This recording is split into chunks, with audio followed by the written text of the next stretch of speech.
I never I never use these cups, to be honest with you. I do it by eye.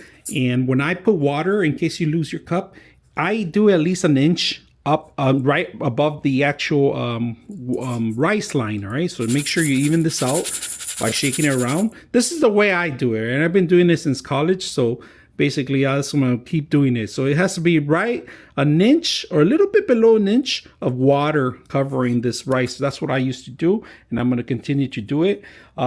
This was taught by me it was taught by somebody that was my roommate, and he was an Asian doing this in his college. I had Asian roommates that taught me this trick that ever since then I've been using it forever. So I'm gonna continue using it. All right, just out of the box, the rice, you make sure you clean it. I like to rinse it 3 or 4 times to remove some of the starch, and then start cooking it after with the last water. When you start seeing the water clear, that's when you start cooking it. You guys can see this is a murky water. All right, so it's starch.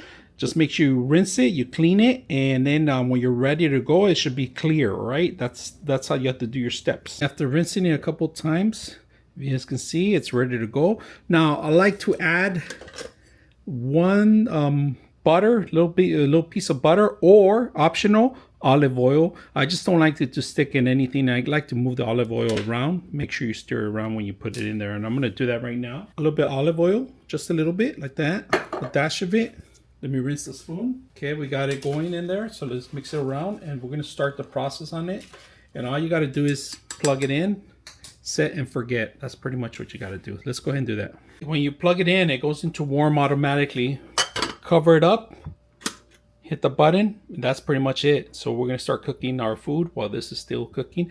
And if it's finished before the food, it's fine. It's just gonna stay warm, all right? So let's go ahead and stick around, see how it looks. All right, time to get some rice out. Ooh, it's hot. Just make sure you're wearing gloves when you're doing that. Grab your plate. We have very expensive plates. These are brought straight from Europe. You guys can see. One-time use. I'm just kidding. Get your little scoop of rice. Nice little rice scoop, right? I don't have flowers or anything to load it up with, but it's good enough for me.